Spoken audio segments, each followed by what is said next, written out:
Russia's MiG-29 fighter, can it be saved from becoming obsolete?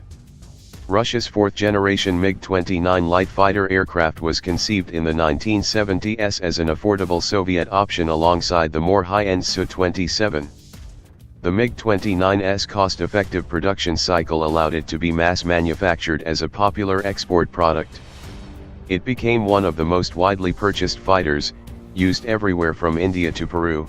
Even the US purchased 21 MiG-29s from Moldova as part of the Cooperative Threat Reduction (CTR) program.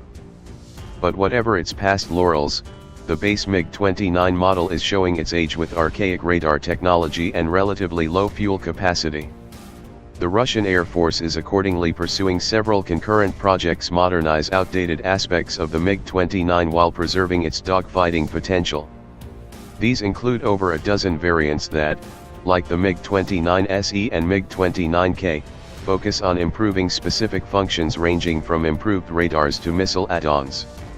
The MiG-35 is being developed as a more comprehensive redesign of the MiG-29 with sophisticated ECM, electronic countermeasures, and greater fuel capacity.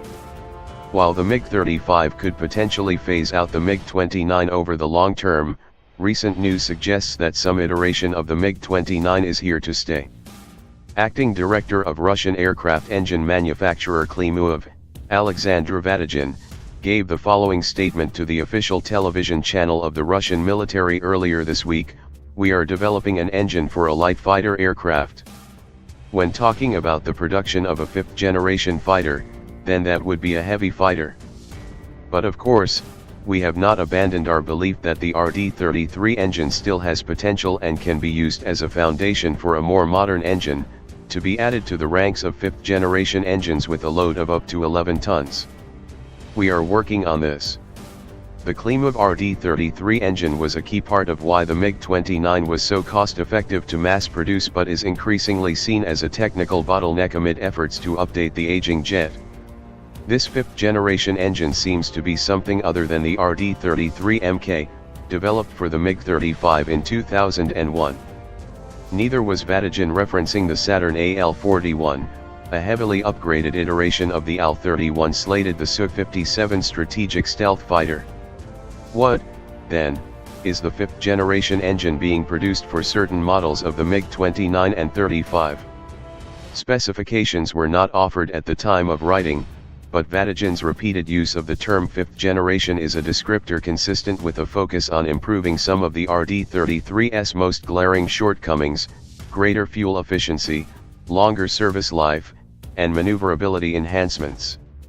On the heels of recent reports that Russia could be developing smaller hypersonic missiles for the Su-57 and potentially other aircraft, a more powerful engine could also enable modified variants of the MiG-29 and 35 to carry a more diverse range of weapons. The development of this engine is also likely tied to the Kremlin's 2017 announcement of a new fifth-generation light fighter to be operational by 2025. According to then Vice Premier Dmitry Rogozin, "I hope that, within the framework of this government defense plan, this plane will already be flying by 2025. It seems highly likely that the new fifth-generation engine being developed on the foundation of the RD-33 will be tested on current MiG-29 and MiG-35 models, to prepare it for serial production alongside Rogozin's recently announced aircraft.